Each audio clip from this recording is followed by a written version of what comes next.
আমি যদি বলি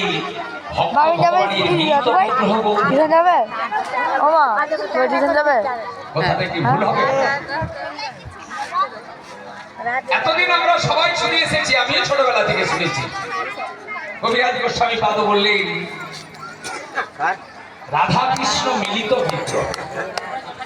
আমি সেটাকে একটু ঘুরিয়ে বলছি, আজ ভক্ত ভগবানের মিলিত বিগ্রহ গৌরী। যদি বলেন কেন, রাধারানী কি ভক্ত নন? হরি বল।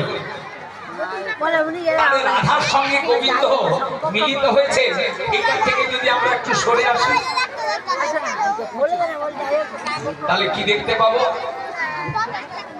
না, ভক্ত আর ভগবানের মিলিত বিগ্রহ গৌরী।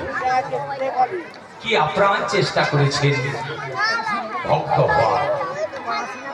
ভগবান ছটফট করছেন ভক্ত হওয়ার জন্য, কিন্তু ধীর মানব জনম আমরা চোর সাজবো, ডাকাত সাজবো, বদমাশ সাজবো, যত নিচু কাজ আছে করবো, শুধু ভক্ত না হব না। যদি বলেন কেন, ভক্ত হতে গেলে কি করতে হবে জানেন? কাঁদতে হবে। তো ভাই, আনন্দ ফুর্তি করতে এসে বলুন তো কে কাঁদতে চাই জগতে? এমন কোন লোক আছে যিনি কাঁদতে চান? তাই আমরা সব হব।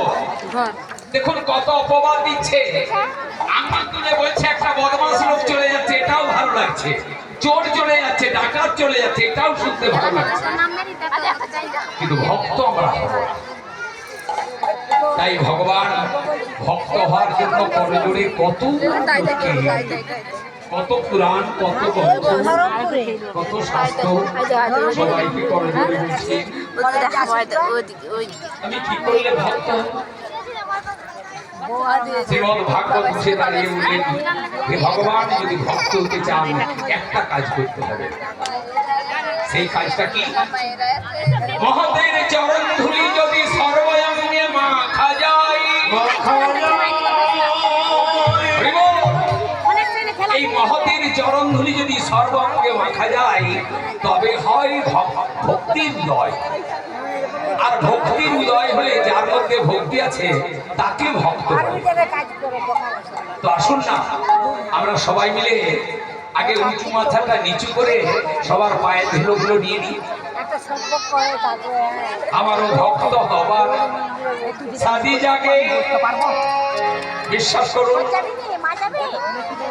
জীবনের অনেকটা দিন তো পেরিয়ে গেল, এবার কেবলই মনে হয় আমার ভক্ত হবার সাদি জাগে। এই অধম দাসের গুলি